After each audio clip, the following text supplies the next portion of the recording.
Una disculpa por lo de ayer. Me surgió ahí un inconveniente, pero todo bien al parecer. Este, pues hoy es la última sesión. Vamos a hacer un resumen, un pequeño resumen de todo lo que vimos en el curso para que quede como que más compacto el curso y la ventaja, pues, en dado caso que quieran así hacer un resumen, un repaso muy rápido, tener este video como tal, ¿no? No sé si tengan algún comentario, alguna duda los presentes con respecto al curso.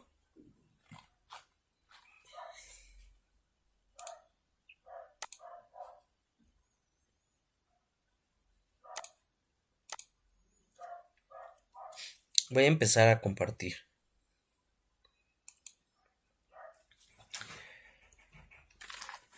Ok, empecemos a checar los temas.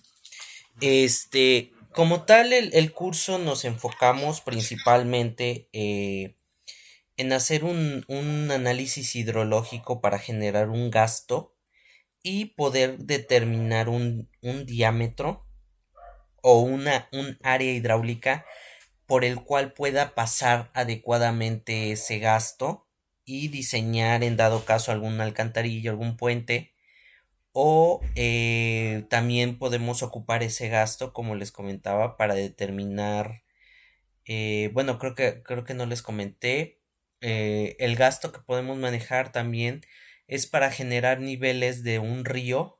Ah, sí, sí les comenté, podemos hacer un modelo de digital con el programa, por ejemplo, de ECRAS y generar los tirantes por periodo de retorno en un cauce o en un canal.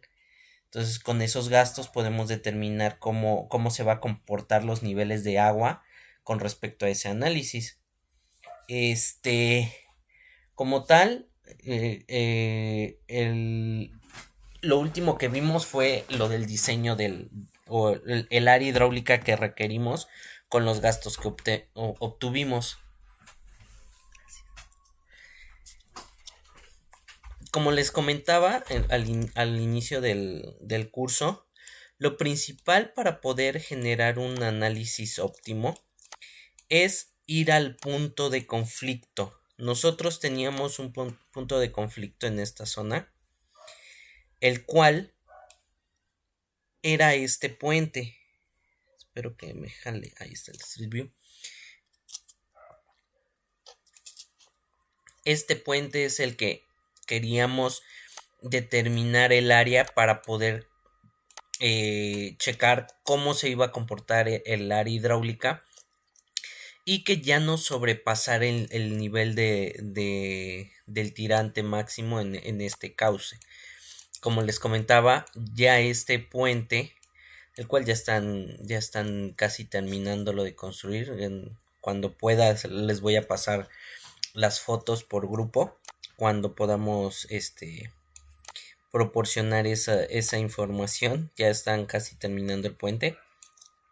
Entonces la idea es generar un área hidráulica y unas protecciones marginales en el río, y lo cual necesitamos los tirantes. Ahora voy a bajar la pantalla. Una vez que generamos la visita, hicimos una visita, un reporte fotográfico, podemos empezar a analizar desde gabinete la morfología de la cuenca.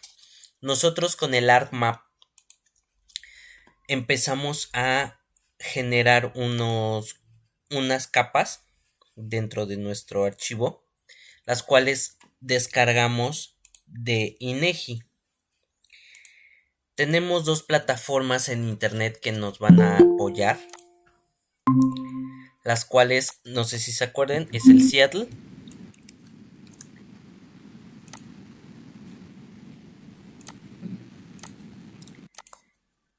Espero que cargue rápido. El Seattle. Y la página donde vamos a descargar los MDE sería INEGI Relieve. Y en el primer link nos metemos. Como tal, el Seattle tiene ya una base de datos y puede generar la cuenca que nosotros querramos estudiar o analizar. Si se acuerdan, dentro de la plataforma, nosotros nos ubicamos en el cauce para analizarlo y que el programa, el Seattle, es aquí en este punto, nos genere la cuenca antes de que nosotros la determinemos con el programa para darnos una idea y corroborar que nuestro análisis sea correcto. Del lado derecho, si se acuerdan, en estos botones hay un botón que dice administrador de capas y aquí podemos generar varios rasgos dentro del modelo de esta plataforma. Pero para determinar la cuenca vamos a ocupar este botón que dice funciones de red. En este botón vamos a podemos determinar el flujo corriente abajo, pero como nosotros necesitamos del punto de conflicto hacia arriba, aguas arriba, necesitamos darle clic al botón, ahora sí, el de arriba, botón superior, para poder determinar en el punto de conflicto una cuenca. Listo. Si se dan cuenta, ya nos determinó esta cuenca. Y podemos obtener, como les decía, información de esta cuenca que determinó.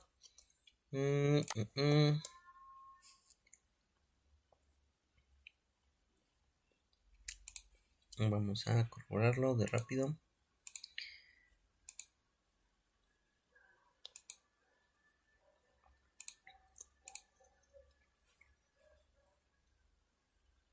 Es que esta es la cuenca como tal.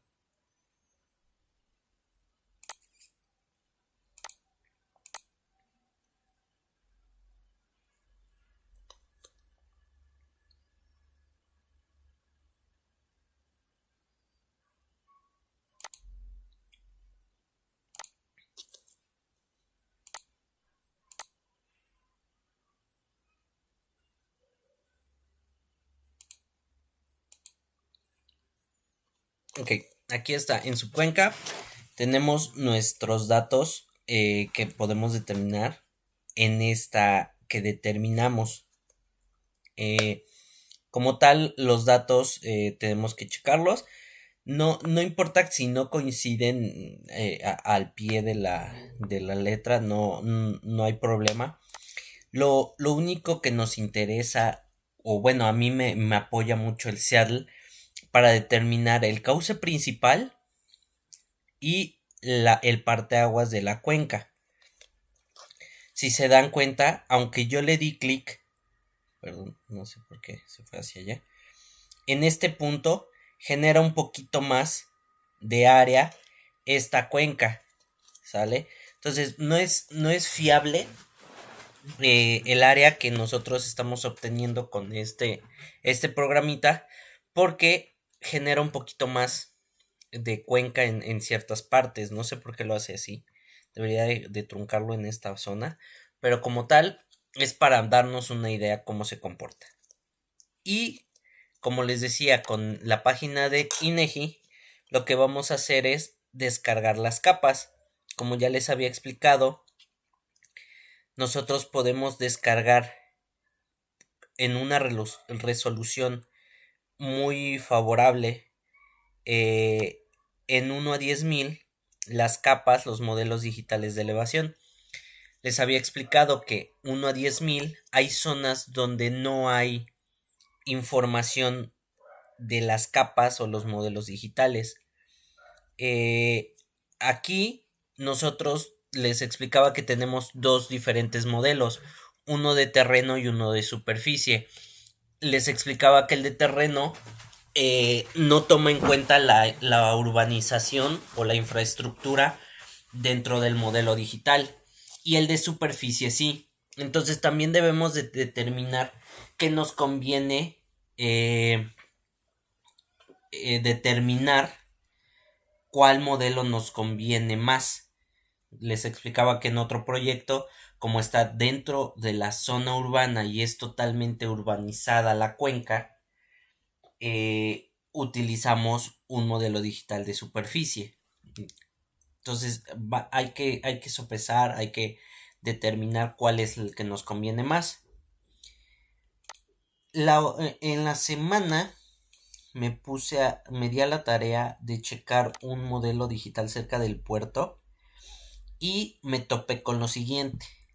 Si se dan cuenta, yo tengo todavía los 4 archivos predeterminados en la zona de Jalapa, los grid, que son los modelos digitales de elevación, con resolución LIDAR. Pero ya tenemos, o bueno, aquí en las zonas, y en dado caso que necesitemos el modelo, tenemos una resolución ya con datos remotos satelitales.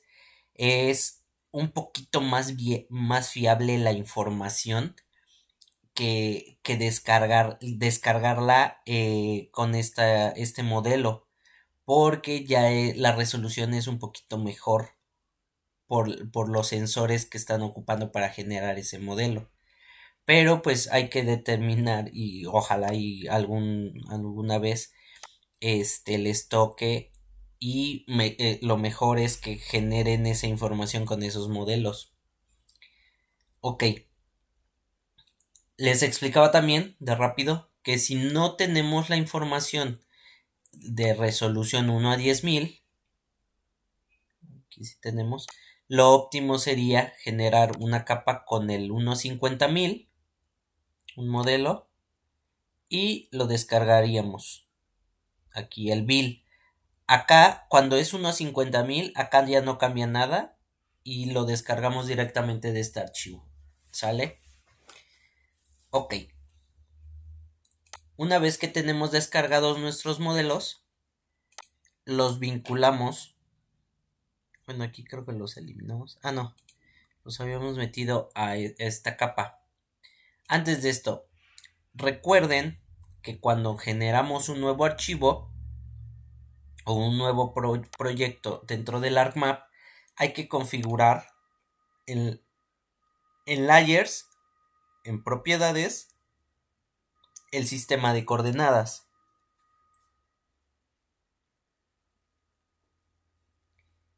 Aquí en general, perdón, data frame, no, coordinate system, perdón, generamos en sistema de proyección, en UTM, buscamos en WGS y en este caso hemisferio norte, está en hemisferio sur, ya lo buscarán. Y 14, por ejemplo, que estamos ahorita trabajándolo. Si tenemos esta, por ejemplo, le podemos dar añadir a favoritos y ya automáticamente nos lo genera en esta carpeta para no estarlo buscando. Y también en archivo tenemos que en mapa documents paper properties, perdón, le damos que determine lo de la carpeta que sea relativa. ¿Sale? Para que cuando ustedes muevan el archivo con toda la información, ya no tengan problema de vinculación y sea más fácil vincular los archivos que estén desaparecidos. Ok, nosotros ya tenemos nuestros 4 modelos digitales, ya los vinculamos aquí, pero acuérdense que tenemos que generar un solo modelo digital de elevación. Nos íbamos a ArcToolbooks. Acuérdense que tarda un poquito nuestra caja de herramientas.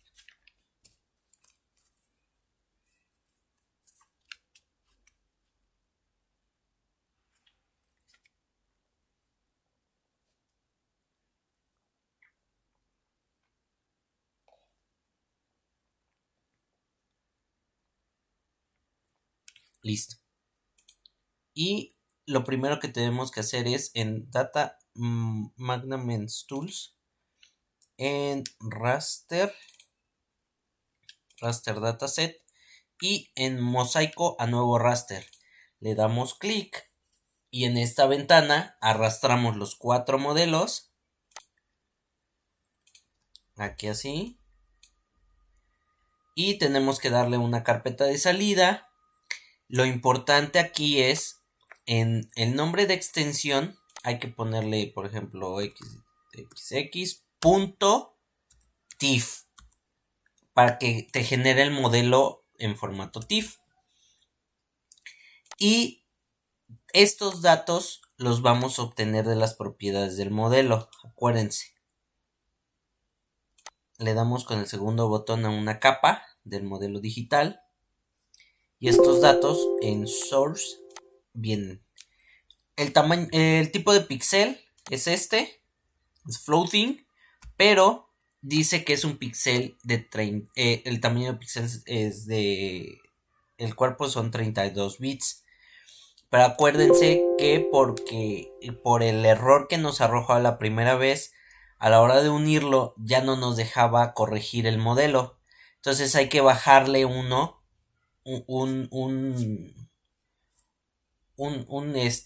a la mitad los bits del modelo digital, de 32 a 16.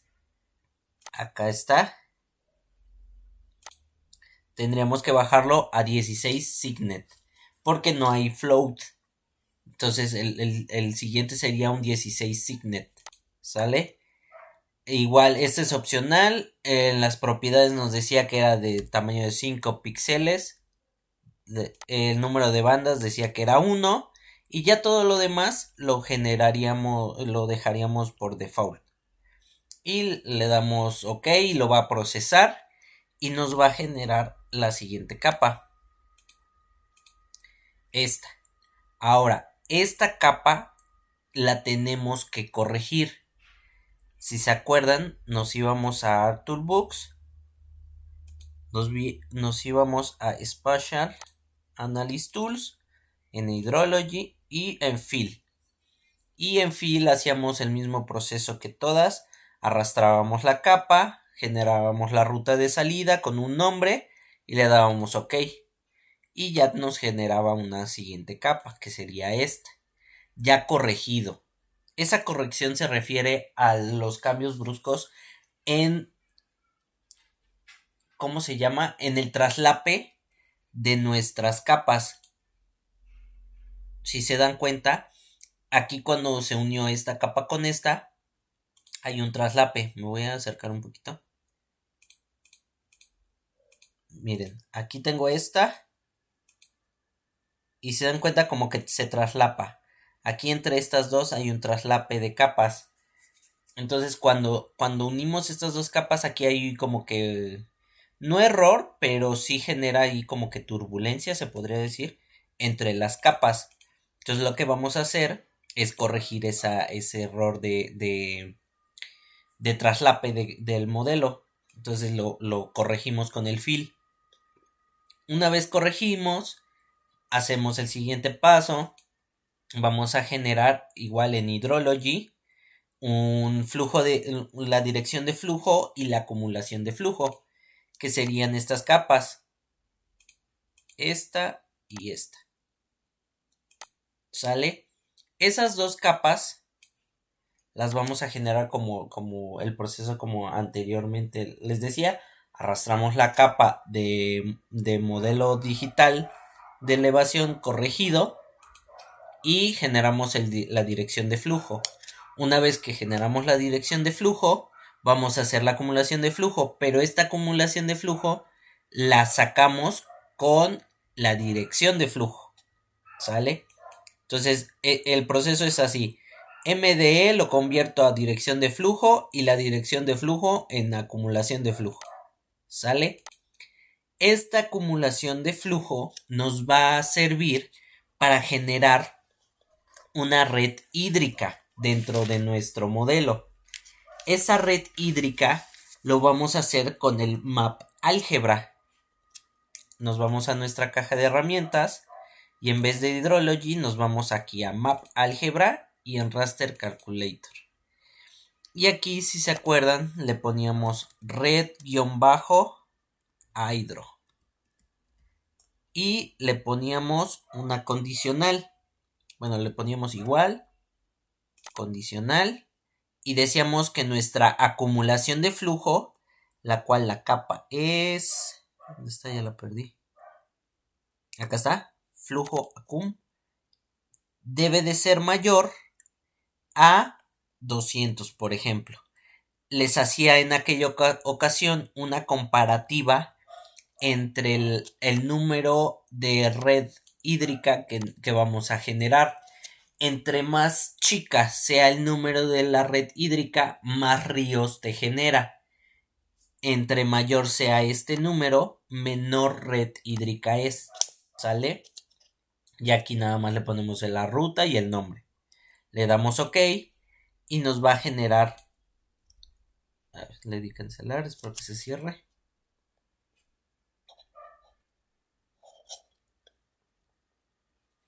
Y nos va a generar algo así. En este caso, yo lo identifico con red-500 para ver qué red generé. Esta red sigue siendo un raster, una imagen raster, ¿sale? Ahora, esta red la podemos convertir en polilínea para generar un cauce principal, pero antes vamos a determinar el parteaguas de la cuenca a donde vamos a hacer el análisis. Debemos de identificar el punto de conflicto. Si se acuerdan, yo generé un punto en esta zona con la tachuelita en el Google Earth. Puse una tachuelita y con las coordenadas UTM generé el punto. Como yo voy a hacer no tengo un archivo o un documento un archivo que haya generado o que tenga dentro del ArcMap, voy a generar uno de cero. Entonces me iba a mi catálogo. Acuérdense que para tener una carpeta vinculada le damos en conectar folder y buscábamos la ruta. Y ya que la conectábamos, aquí aparecía. Entonces, donde nosotros estamos trabajando, vamos a generar un nuevo shape. Le damos con el segundo botón y en New. Y le damos en Shapefile. Y aquí indicamos qué tipo de archivo es. Como nosotros necesitamos un punto, aquí le cambiamos el nombre y le indicamos el sistema de coordenadas, que en este caso era 14, y le dábamos OK.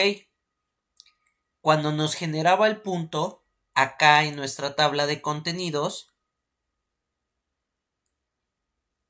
nos generaba este punto. Aquí pues ya lo editamos, ¿no? El formato. Pero acuérdense que cuando ustedes vayan a crear un archivo, un shapefile como tal, solamente va a aparecer la capa, pero en el model no tiene información. Hay que generarla. Entonces nos íbamos con el segundo botón en puente, le dábamos en editar, start editing,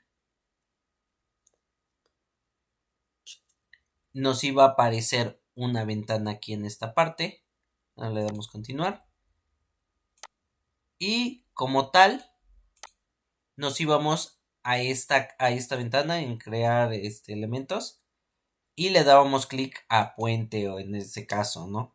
Y aquí abajo en punto, porque vamos a generar un punto. Se dan cuenta, ahí viene, yo arrastro el cursor y se ve donde puedo darle clic y crear un punto.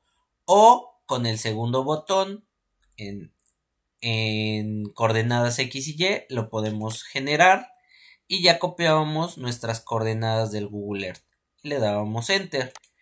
Una vez que lo generábamos, aquí se indicaba y le damos en Stop Editing. Nos iba a aparecer una ventana que dice que si querías guardar los cambios y le dábamos que sí. Una vez que ya tenemos identificado el punto de conflicto, hay que moverlo porque cuando nosotros le pusimos las coordenadas,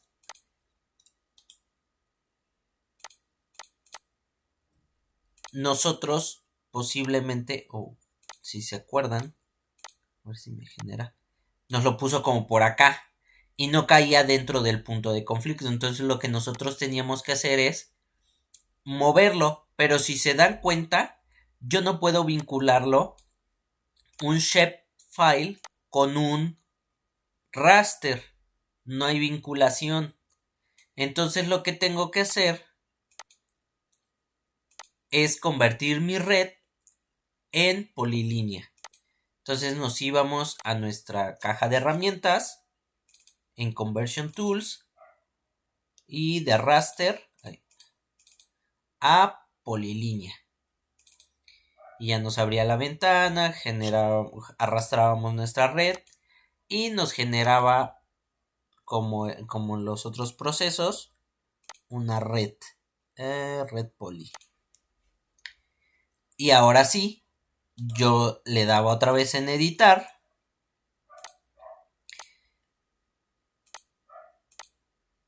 Y ahora sí, si me lo puso por acá, si yo lo arrastro, ya puedo vincular algún vértice de la polilínea porque ya es un shapefile esta información. ¿Sale?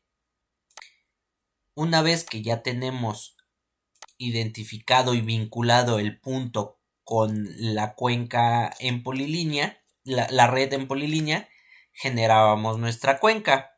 Esta cuenca la generábamos con Spatial Analysis Tools, Hydrology y Watershed.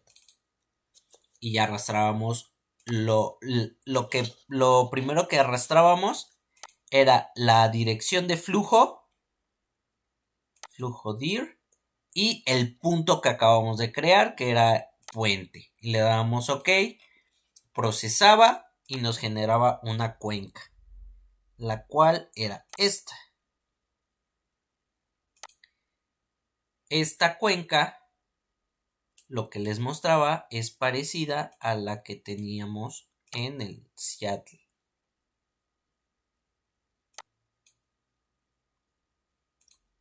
Es parecida. Y ok, ya corroboramos que nuestra cuenca se determinó bien.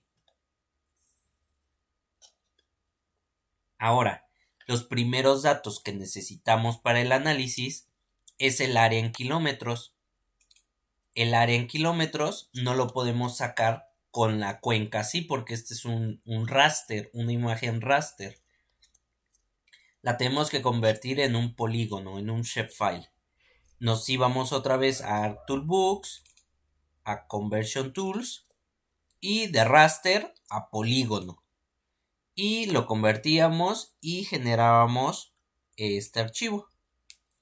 Y ahora sí, este archivito, esta capa, le podíamos dar clic con el segundo botón y en la tabla de atributos nos generaba esta ventana y teníamos que agregar una columna con el nombre, por ejemplo, de área. Aquí le pueden poner el nombre que ustedes quieran, pero en esta parte, en la tabla de opciones, en Add Field, y aquí le ponemos un nombre y que sea doble, el tipo doble. Y le damos OK y se generaba. Pero cuando generas una nueva, te arroja aquí un 0. Entonces hay que calcularlo. Teníamos que darle con el segundo botón a la columna y en calcular geometría. Y aquí le indicabas qué unidades requieres. Nosotros requerimos kilómetros cuadrados. Entonces le damos square kilometers. Enter, OK, y ya generaba el área. Y ya esta área la arrastrábamos a nuestro formato de Excel, que estaba acá. Ahora el siguiente dato es la longitud del cauce principal. Esa longitud del cauce la generábamos con nuestra red en raster, ¿sale?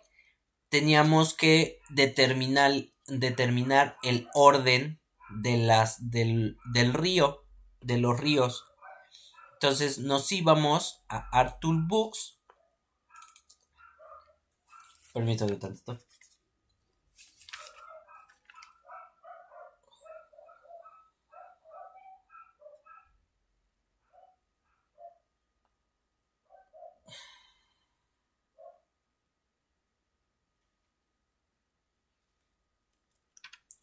Perdón. Continuamos. En Spatial Analysis Tools nos íbamos a Hydrology y en Stream Order. Y aquí arrastrábamos nuestra red. Aquí en Input Stream Raster generábamos con la red y la dirección de flujo para que determinara el orden de los ríos. Una vez que procesamos, nos generaba una red, creo que era esta, sí, esta red, y se dan cuenta está por colores. Entonces lo que nosotros teníamos que hacer era determinar, primero teníamos que convertirla a polilínea. Entonces este order, igual el proceso, conversion tools, from raster y de from raster a polilínea. Y nos generaba esta. Ahora sí esta podemos determinar el orden. Aquí ya, si se dan cuenta, ya habíamos puesto la numeración de los ríos. Cuenca. No la veo. Cuenca Poli. Entonces lo que teníamos que hacer, como tenemos toda la red ya con el orden, lo que íbamos a hacer es solamente dejar estos ríos que están dentro de la cuenca. Para no estar eliminando todo esto manualmente, le dábamos un corte, un clip. Si se acuerdan, en la barra de herramientas superior, en Geoprocessing, hay un proceso rápido que dice clip para no buscarlo en nuestra caja de herramientas. Y aquí arrastrábamos la cuenca, perdón, la red, el orden poly con la cuenca poly y ya nos generaba un clip que era este. Obviamente aquí ya nada más está el río principal, ¿sale? Pero nos generaba toda la red, ¿sale? Ahora, esta red, imagínense que tienen todavía la red completa y teníamos que ir eliminando las líneas que no eran del cauce principal y nos íbamos a basar con la línea principal que nos generó el Seattle para tener en cuenta ese cauce principal. Entonces nos íbamos con el segundo botón en la capa de Clip Order, en editar, Start Editing, y ya teníamos que apagar este para no eliminar nada de eso, e íbamos seleccionando y dándole Supreme hasta dejar solamente la línea principal. Pero como estaba segmentada, la teníamos que seleccionar toda y nos íbamos aquí en Editor y en Merge. Y ya una vez, bueno, aquí está deshabilitado porque ya está unido, uníamos esta línea principal y podíamos ya darle en Stop Editing y ya nos generaba solamente ese dato. Ese dato lo generábamos para este cauce principal, ¿sale? Entonces ya como ya tenemos ese cauce principal, me fui a propiedades, perdón, podíamos irnos a la tabla de atributos, generábamos una columna con longitud como la otra vez, add field, le ponemos el nombre, tipo doble y generábamos con calculate geometry la longitud en metros que requeríamos y ya este dato lo copiábamos a nuestro Excel. Ahora, como ya tenemos nuestro cauce principal, necesitamos saber las pendientes. Estas pendientes las generábamos con nuestro modelo digital de elevación y generábamos una interpolación con nuestro modelo digital, el corregido, acuérdense. Entonces nos íbamos a ArcToolbooks, a este 3D Analysis Tools, nos íbamos a Functional Surface y interpolate shape. Y ya arrastrábamos nuestro cauce y nuestro MDE. Y ya nos generaba un cauce interpolado, que era este. Ahora, para generar la información del perfil, a veces, como ya procesamos esta información, ya no nos genera nuestro perfil. Vamos a seleccionarlo con el Select Features, el cauce interpolado. Y acuérdense, cuando no tengan habilitado nada más le dan aquí con el segundo botón y habilitan la barra de 3D Analyst. Y aquí en este botón generábamos el perfil gráfico. Mira, sí lo respeto todavía. A veces se vuelve loco el ArcMap y cuando cerramos o ya no tenemos abierto el archivo, volvemos a abrir y tratamos de graficar de nuevo el cauce interpolado, no lo deja. Entonces hay que volver a interpolar y generar un nuevo archivo. ¿Sale? En este caso sí nos generó de nuevo el perfil.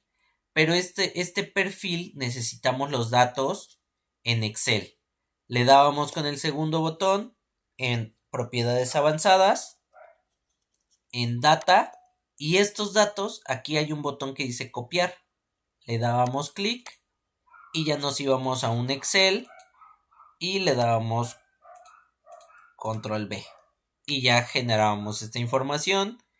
Si se acuerdan, la depurábamos y metíamos los datos de las elevaciones y las distancias entre esos puntos de elevaciones, que eran estas longitudes.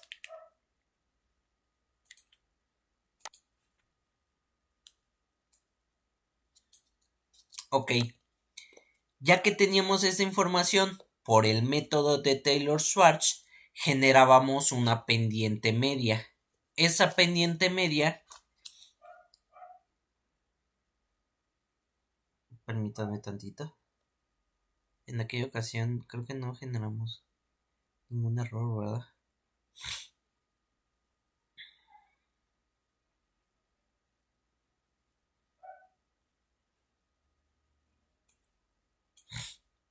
Ay.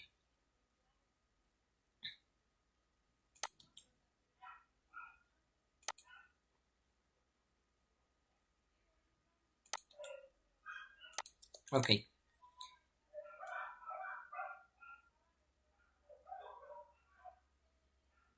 En ocasiones, creo que por eso no lo había visto en aquella ocasión. Hay datos que están de más. Si se dan cuenta, aquí tenemos muchos datos en cero. En cero, en cero, cero, cero, cero. Voy a darle. No sé por qué la vista está mal. Vamos a movilizar paneles y vamos a inmovilizar paneles.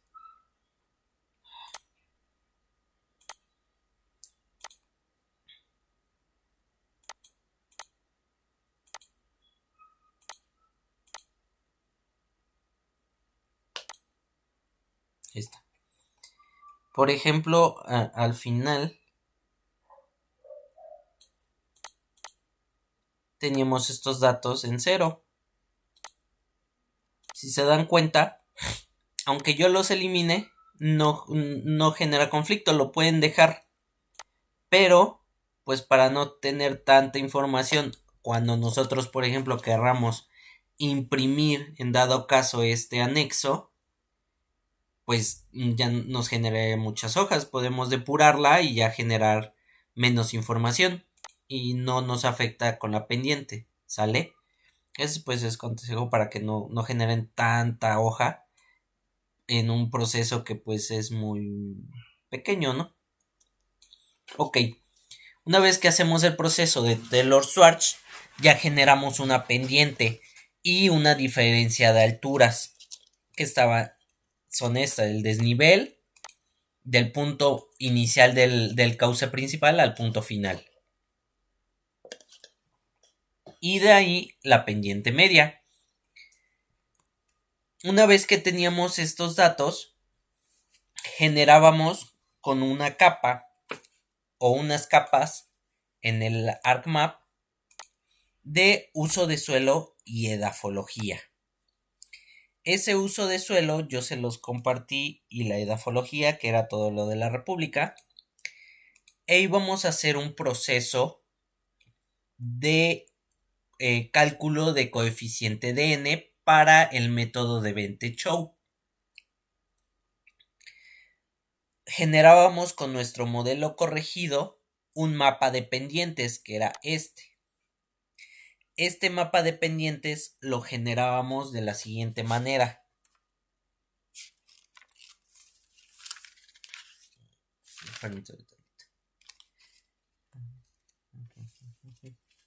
Surface. Íbamos a ArcToolbox, Spatial Analysis Tools y nos íbamos a Surface. Surface y en Slope. Y aquí generábamos arrastrábamos nuestro modelo digital y aquí generábamos un porcentaje. ¿Sale? Vamos a cancelar y nos generaba esta capa. Ahora, esta capa teníamos que reclasificarla a esto. Entonces nos íbamos a ArcToolbox, en Reclass y Reclassify. Arrastrábamos nuestra capa de pendientes y aquí en los valores íbamos a generar dos mapas, uno de pendientes mayores y uno de pendientes menores. Aquí en datos viejos o anteriores le dábamos 1 en el primero y en el segundo también 1 y los demás los dejábamos igual. Y aquí para generar la pendiente menor dejábamos todos los demás en 0. Reclasificábamos y nos daba el pendiente menor. Hacíamos el mismo proceso para la pendiente mayor, pero para la pendiente mayor aquí dejábamos igual 1 y acá 1.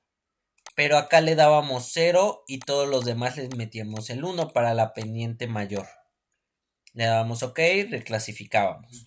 Y nos generaba esos dos pendientes, mapas. Y generábamos un clip. Se podría decir un clip. Pero como son imágenes raster, lo que generamos es una extracción de máscara. Nos íbamos a ArcToolbox, Spatial Analysis Tools, nos íbamos a extracción y extraer por máscara. Y aquí, como el clip, generábamos un corte con el mapa de pendiente menor o mayor y con la cuenca. Y ya nos generaba nuestra capa, nuestro corte. Y ya teníamos pendiente menor y pendiente mayor. Hacíamos lo mismo con la capa de suelo y edafología. Esta es la de... No. ¿Dónde está? Acá está. EdaClip y suelo clip. Estas dos sí lo generábamos con el clip porque las capas que les generé o les proporcioné son shapes.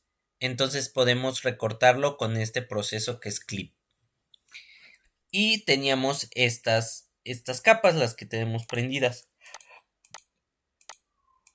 Ok.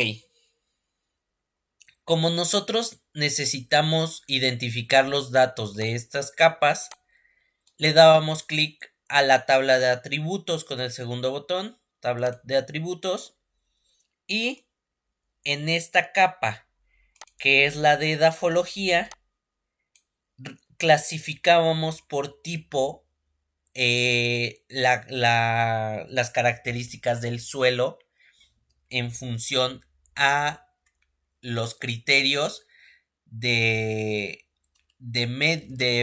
muy fino, medio y grueso. El cual el grueso le vamos a atribuir el valor de 1, medio el valor de 2, fino el valor de 3 y muy fino valor de 4. Como aquí está en media, generábamos la columna tipo y le poníamos 2.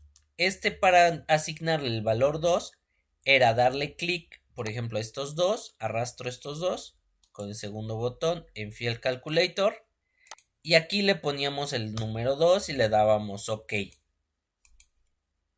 Y acuérdense de esto, aunque aquí tiene el valor 0, nosotros teníamos que reclasificar, más bien calcular ese valor en Field Calculator. Aquí le indicábamos 0 y le dábamos OK para asignarle el 0. Si no se lo asignamos es como si no existiera ese valor.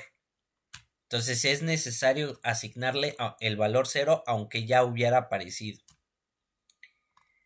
Hacíamos lo mismo con la capa de suelo, pero en este caso, dependiendo de la cantidad de el tipo de suelo que estamos generando, son las columnas que metíamos. Por ejemplo, antes de eso teníamos que reclasificar por la tabla de Aparicio al criterio que nosotros que creamos que es el parecido al clasificado en la capa. Y por ejemplo, pastizal cultivado y agricultura de temporal, dijimos que eran cultivos en surcos rectos. Y área urbana lo metimos como caminos de superficie dura. Entonces generábamos, como tenemos dos tipos de uso de suelo, generábamos dos columnas. Pero aquí había que clasificarlo dentro de lo que pertenecía a cada columna. Por ejemplo, estos tres elementos, solo estos dos pertenecen a esta clasificación de esta columna. Y solamente de estos tres, esta clasificación pertenece a esta columna. Por eso este sí tiene un 1, porque sí pertenece a esta clasificación, pero estos ceros no. Estos dos no. Por eso tienen un 0. Ok, una vez que ya clasificamos de esa manera los datos del shape, y vamos a generar un proceso, una multiplicación dentro de los... Ah, bueno, teníamos que convertirlo a raster, esta información.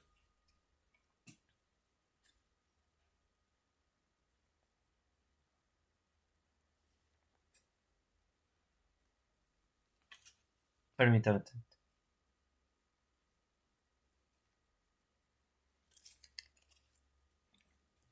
Listo. Como ya tenemos nuestra clasificación en nuestras capas, lo que teníamos que hacer es estas dos capas convertirlas a raster. Entonces nos íbamos a Conversion Tools y hacíamos el proceso pero al revés, a raster. Y por ejemplo son polígonos a raster, y generábamos cada una de estas en edafología, tipo y suelo, dependiendo de lo que generamos. Vamos a abrir de rápido esta parte. Si yo iba a convertir la edafología, lo arrastraba, y aquí en valores, lo que iba a determinar los valores del nuevo raster era la columna tipo que metimos en la tabla de atributos, y generábamos nuestra capa. Pero cuando generábamos nuestra capa de suelo, teníamos dos columnas más: cultivos de surcos y camino de superficie dura. Entonces generamos dos rasters más, que era este y este. ¿Sale? Eso es por cada atributo que se le genere al tipo de suelo. Siempre edafología va a ser nada más una columna que era edafología tipo. Y ahora sí, como todos son raster, podemos multiplicarlos por cada uno. Nos íbamos a Conversion Tool, perdón, a Spatial Analysis Tools, Map Álgebra, y aquí íbamos arrastrando cada uno de ellos. Por ejemplo, metíamos pendiente mayor por edafología tipo por, ay, por nuestro suelo cultivo recto. Y ya lo generábamos y generábamos una capa, la cual la íbamos poniendo en esta parte. Sería este, su cultivo mayor, cultivo menor, camino mayor, camino menor. Generábamos 4 capas más, ¿sale? Ahora, después de generar estas capas, reclasificábamos dependiendo de la tabla de Aparicio. Voy a abrirla de rápido. Según yo, sí deberíamos de tenerla. Sí la descargué, ¿no? Acá está, Aparicio.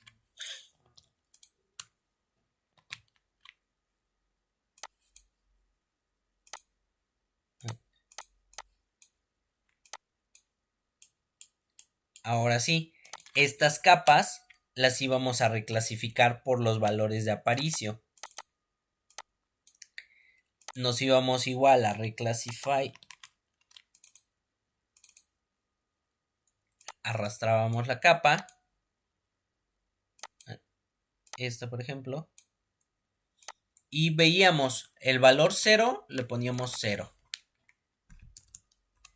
Pero aquí, como nos decía que el valor es 2, quiere decir que el tipo de suelo es B. Si fuera 1, sería tipo A. Si fuera 3, sería tipo C. Y si fuera 4, sería tipo D. Pero como es tipo 2, nos vamos a B. Pero nuestra capa decía que era cultivo en surcos rectos y que el mapa de pendiente es mayor. Entonces nos íbamos a surcos rectos y seleccionábamos mayor a 1, porque es mapa de pendiente mayor, y le asignábamos el número 81. Aquí lo escribíamos y le dábamos OK y reclasificábamos cada una de estas capas conforme a la tabla de Aparicio. Y generábamos estas otras. Y miren, aquí tiene 84, 84, 78 y 81. Y una vez que teníamos ya estas capas, lo que teníamos que hacer era sumarlas. Nos íbamos a ArtToolbooks, Map Álgebra, Raster y arrastrábamos estas capas y le dábamos más. Sumábamos las 4 y generábamos esta capa. Un solo mapa raster con todo sumado. Y aquí aparece, miren. Y ahora sí, como ya tenemos estos datos, lo que teníamos que hacer es convertirlo ahora a un shapefile para generar las áreas. Conversion Tool, From Raster, polígono. Y generábamos esta capa. Yo ahí le puse N. Y como ya tengo estos datos, con el segundo botón en tabla de atributos, generábamos igual esta columna y checábamos las áreas. Estas áreas con estos valores de N los pasábamos al Excel en este coeficiente N, poníamos los datos, las áreas y sacábamos un promedio de coeficiente de N en la cuenca y nos daba 76. ¿Sale? Ahora, como ya tenemos las características morfológicas de la cuenca, empezábamos a hacer un análisis con las estaciones hidrométricas de que teníamos a la mano, que en este caso es Conagua, la que nos daba los datos de las estaciones climatológicas. Entonces nosotros, con este dato, empezábamos a determinar qué estaciones son las que me van a aportar los datos para el determinar la precipitación media de la cuenca. E íbamos checando que si teníamos climatología diaria, tengamos los suficientes datos. Por ejemplo, esta dice 2011 hasta el 2015. Son solamente 4 años, no nos sirven. ¿Sale? Entonces íbamos a determinar las estaciones que tengan los datos suficientes para generar una precipitación media. Nosotros determinamos estas 4, ¿sale? Las cuales metimos los datos de las estaciones en esta hojita y con ayuda del AutoCAD generamos unos polígonos de Thyssen. Esos polígonos de Thyssen nos basamos en una triangulación con unas mediatrices y generamos el área de influencia dentro de la cuenca. El proceso de exportar este archivo, acuérdense que generábamos una carpeta aquí, le dábamos guardar como y KML. Acuérdense que el formato es KML para abrirlo en el Global Mapper, porque el Global Mapper solamente lee ese formato.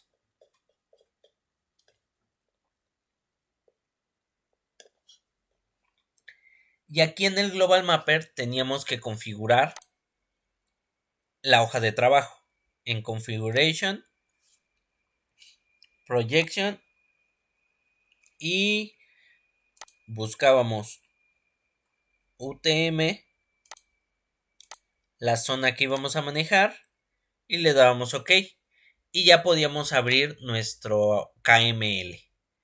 Y de ahí en archivo, exportar, vector leader. Bueno, aquí me dice que no tengo ningún dato. Y buscábamos DWG y lo exportábamos. Entonces cuando ya lo exportábamos, abríamos un nuevo archivo.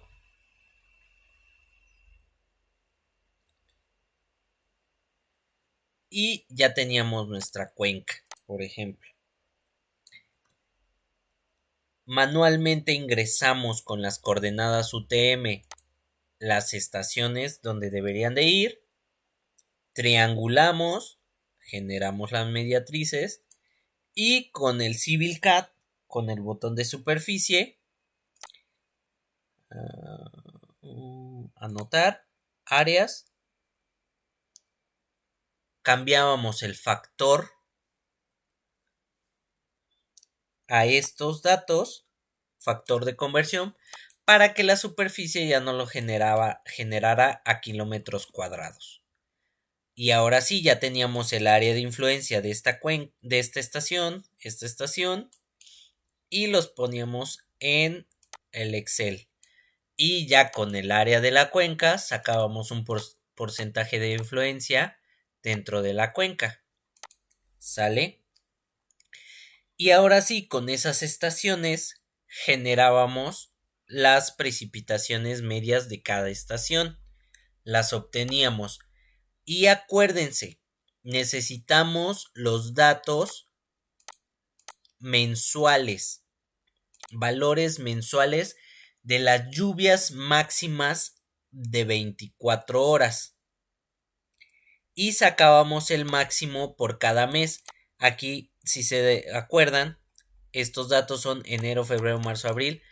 Estos datos teníamos que sacar el máximo de la lluvia máxima 24 horas para que ese dato máximo sea anual, ¿sale? Y esos datos son los que ponemos en el Excel. Si se acuerdan, la estación de banderilla era la que tenía menos información en los años que estábamos trabajando. Y otra cosa, necesitamos mínimo 25 años de datos fiables para poder generar los otros datos faltantes. ¿Sale? Como tenemos 4 estaciones cerca de la zona, en banderilla podemos generar los datos faltantes. Con esta fórmula que les decía, generábamos primero un promedio real. Este promedio real eran de los datos que sí tenemos en el TXT que importamos de las estaciones y generábamos una relación entre el promedio real, el promedio real de la estación que queremos a completar, entre el promedio real de la estación con la que nos vamos a apoyar, por el dato de la estación que vamos a apoyarnos. Y dependiendo de las estaciones de apoyo, es el número, este número es el que vamos a cambiar. Si tenemos 5 estaciones de apoyo, tendríamos que meter aquí un 5, 1 entre 5. ¿Sale? Entonces ya tenemos nuestros datos faltantes y con respecto al área de influencia sacamos una precipitación media del área de esa zona de la estación. Multiplicábamos este por el área de influencia y una vez que tenemos esa multiplicación sacábamos una precipitación media de la cuenca. ¿Cómo era eso? Sumábamos todas las precipitaciones media por el área de influencia entre el área total de la cuenca. Y ahora sí tenemos una precipitación media de la cuenca. Esta precipitación media la necesitamos en un TXT, en un bloc de notas. Nosotros abríamos uno, copiábamos esta información y en el encabezado, creo que no lo copié, control C, control V, hasta arriba le poníamos un nombre, coma, espacio y le ponemos la cantidad de datos que vamos a ingresar. En este caso eran 35 datos y lo guardábamos. Este archivo lo íbamos a ocupar en el programa AFA. Este programa AFA nos generaba un análisis de frecuencias por varios métodos. Le dábamos iniciar, archivo, abrir, buscábamos nuestro archivo y una vez que lo cargábamos, generábamos todas las distribuciones. Nos generaba unos TXT, los abríamos en Excel y los compartíamos en esta tabla con un periodo de retorno y un error de ajuste estándar. Determinábamos el error de ajuste menor de cada uno de los procedimientos para con ese error, ese análisis de frecuencia, generar la intensidad de lluvia por un tiempo de concentración. Yo les pasé el archivo, a ver si me deja abrirlo aquí, de rápido lo abro. Les pasé este archivo, que aquí lo único que teníamos que hacer era meter las precipitaciones en milímetros y ya nos generaba unas intensidades por minuto. Pero nosotros debíamos de determinar un tiempo de concentración para determinar particularmente en ese tiempo la intensidad. Ese tiempo de concentración lo generábamos por 3 métodos. Por el método de Kirpich, Rowe y SCS. Como les explicaba, hay varios autores que manejan varias fórmulas, varias variaciones en los coeficientes, pero no difiere mucho entre los resultados. Ahora, les explicaba que el tiempo de concentración nos conviene que sea menor para generar una mayor intensidad. Nos íbamos en este caso por Kirpich por las características que estamos generando y el tiempo de concentración es el menor. Lo vinculábamos a nuestra tabla de curvas de intensidad en minutos, porque acuérdense que nos lo genera en horas, lo convertíamos a minutos y generábamos nuestra intensidad exactamente en ese tiempo de concentración. Y esa intensidad ya la manejábamos para un gasto. Desarrollábamos esta fórmula de análisis de método racional, como nos lo indicaba esta imagen. Pero acuérdense que necesitamos un coeficiente de escurrimiento para el método racional. Cada método tiene su coeficiente de escurrimiento. Entonces, en el método racional generábamos con respecto al uso de suelo que generamos en nuestro ArcMap un coeficiente con respecto a esta tabla. Determinábamos las pendientes, en dado caso que generábamos este criterio, determinábamos cuál nos convenía más, generábamos coeficientes y promediábamos y sacábamos un coeficiente general. Con ese coeficiente general, con nuestra área de la cuenca, la longitud del cauce principal, la diferencia de alturas y la pendiente media, generábamos tanto el tiempo de concentración para la intensidad como desarrollar ya la fórmula del método racional. Entonces generábamos estos gastos. Ese era el método racional. Ya teníamos un método con los gastos. Ahora nos íbamos al MACMAT. Este MACMAT generábamos otro coeficiente de escurrimiento.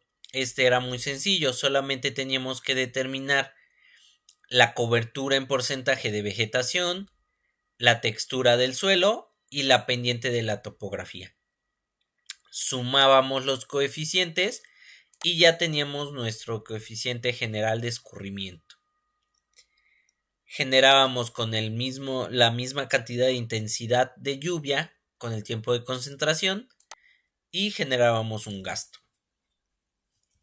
Listo. Ya tenemos dos métodos. Ahora, en Berkeley-Seeger generamos igual otro coeficiente de escurrimiento, el cual solamente determinamos cuál nos conviene. Tipo de superficie, generamos el punto 3 en esta ocasión porque son poblados con plaza y calle con grava. Es similar o más o menos ese criterio tomaríamos si meteríamos este método como óptimo. Y con la pendiente y el área en hectáreas generábamos nuestro gasto, pero la intensidad de lluvia la necesitamos en centímetros por hora. Entonces lo dividíamos entre 10 para que nos generara esa unidad y desarrollar correctamente esta fórmula. Ok, ya tenemos el método de Berkeley-Seeger. De ahí nos pasábamos a Bentechow.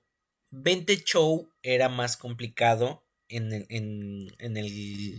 el caso de generar un gasto, porque necesitábamos una lámina, una precipitación con respecto a la intensidad de lluvia. La intensidad de lluvia la convertíamos en centímetros por hora y con la duración que calculamos con el tiempo de concentración lo generábamos, lo multiplicábamos y teníamos una lámina en centímetros. Esta lámina en centímetros desarrollábamos esta fórmula para tener la precipitación media. El exceso de lluvia, perdón.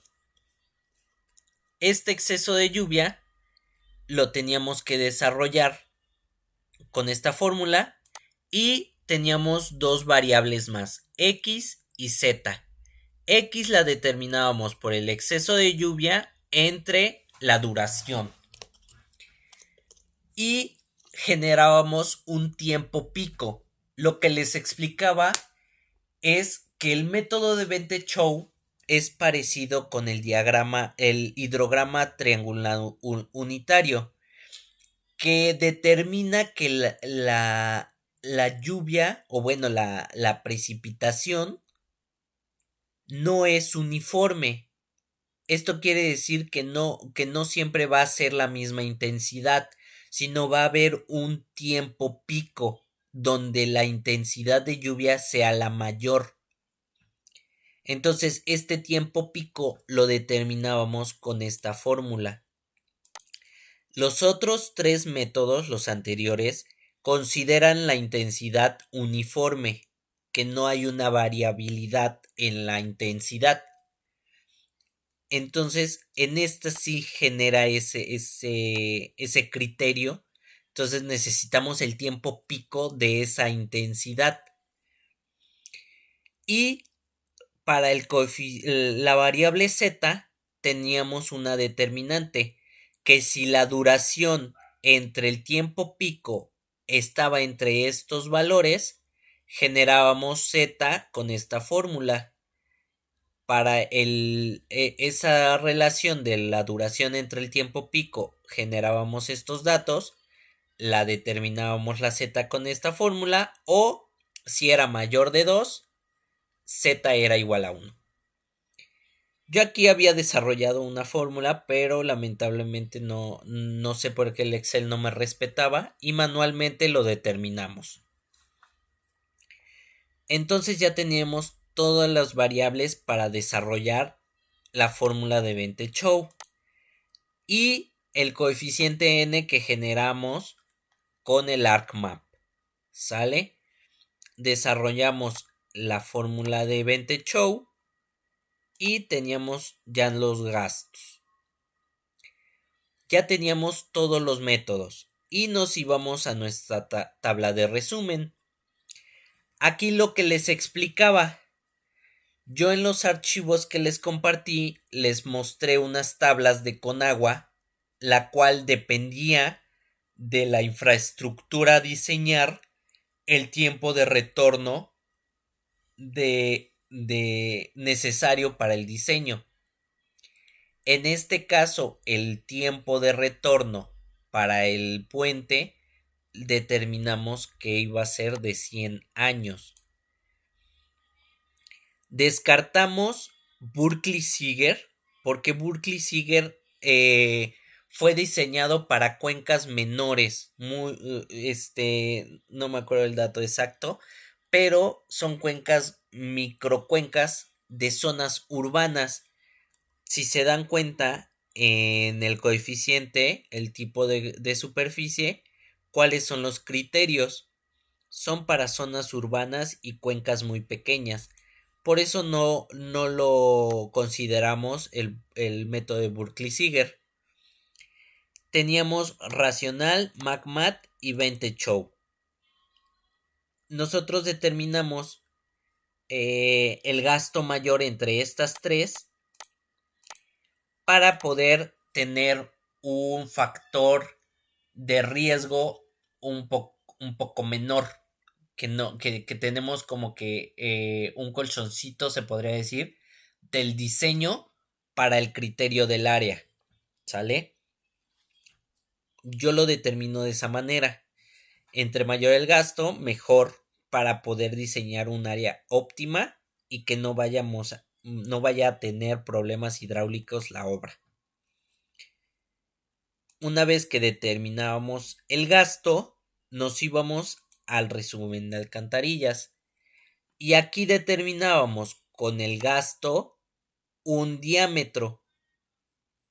El coeficiente de fricción, acuérdense que lo determinamos.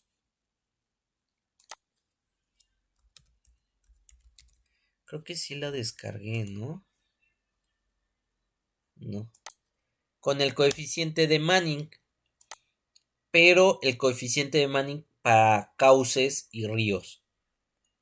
No es para superficies de infraestructura. Si se acuerdan, bueno, le voy a dar zoom aquí. Determinamos en esta tabla el tipo de cauce que estábamos analizando, que en este caso eran cursos secundarios que sean menores a 30 metros el ancho de crecida, y como no es curso de planicies, determinamos que era cursos montañosos. Y dependiendo de lo que se observe en la zona, es estos dos criterios. Nosotros determinamos que era grava en cantos rodados y algunas rocas. Y generábamos el mínimo, normal y máximo, determinamos 0.04, que es como que el normal, no es máximo. Entonces, ese valor lo metíamos aquí, necesitábamos la pendiente de la cuenca y desarrollábamos esta fórmula, que es la fórmula de Manning, para determinar un diámetro. Este diámetro yo lo multiplico por 1.25 para tener un poquito más de colchón en el área hidráulica. Esto es para considerar un factor de diseño, ¿sale? Para que no esté tan exacto el cálculo. Desarrollamos la fórmula y determinamos que si necesitamos un tubo, sería un diámetro de 6.30 metros. Entonces es enorme, ¿sale? Aquí, por ejemplo, podríamos determinar un área. Yo con la fórmula del área de la tubería, un área circular, generamos un área hidráulica. Con el diámetro, la fórmula, generamos un área hidráulica necesaria. Con esta área hidráulica, yo en vez de determinar tubo, puedo determinar dimensiones rectangulares o cuadradas para un área, una obra hidráulica. En este caso yo saqué raíz cuadrada y necesito al menos 5.6 por 5.6 metros para generar el área hidráulica necesaria. Les explicaba en aquella ocasión que dependiendo de los niveles que tengamos en campo, vamos a nosotros determinar qué ancho y qué profundo va a ser la obra. Esto es para tener un criterio y saber más o menos qué dimensiones debemos de cumplir. ¿Sale? Eh, esta área como tal la tenemos que optimizar con un modelo hidráulico para determinar los niveles del fondo del cauce, a qué nivel de tirante llega en condiciones naturales, en qué condiciones llega el tirante, en qué niveles llega el tirante en condiciones actuales y en qué niveles llega en condiciones de proyecto. Eso se genera con el ECRAS. Esos niveles de proyecto actuales y naturales se modelan y se determina cómo va a comportarse el cauce con estos gastos. Entonces, eso ya es otro criterio hidráulico para poder diseñar el puente. Pero hasta aquí, esto sería lo que necesitamos para generar el gasto y determinar aproximadamente un área hidráulica para que cruce el gasto determinado. Espero que haya sido muy claro, aunque sea muy express este resumen, pero espero que les haya quedado un poquito más claro de alguna manera todo lo que vimos en el curso. ¿Hay alguna duda con respecto a esto? ¿O quieren hacer alguna aclaración, alguna pregunta? Con todo gusto podemos retomarlo.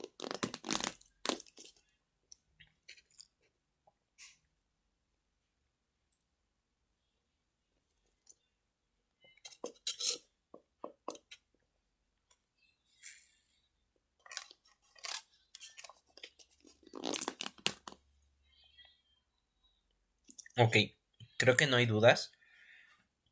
Este, sí, claro. Yo ahorita terminando de grabar subo los tres de golpe y mañana en la mañana les comparto el link. Les iba a hacer el comentario que los certificados, o bueno, sí,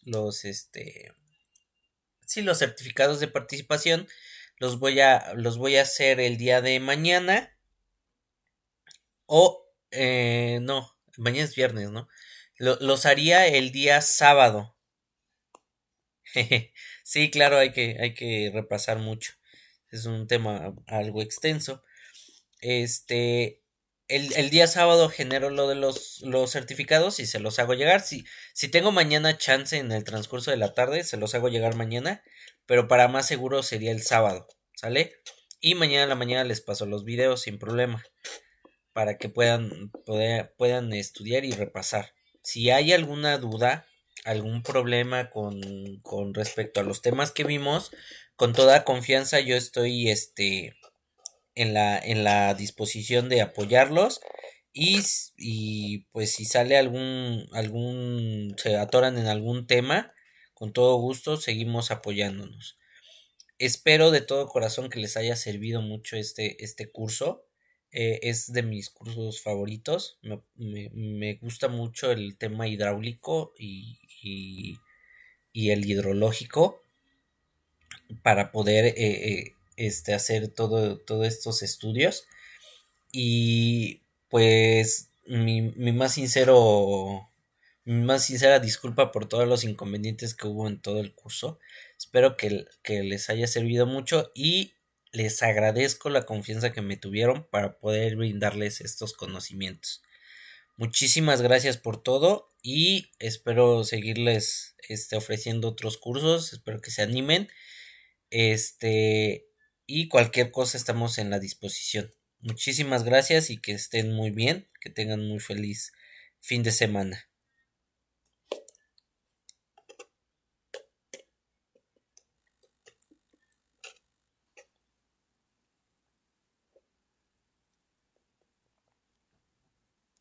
Muchísimas gracias, hasta luego.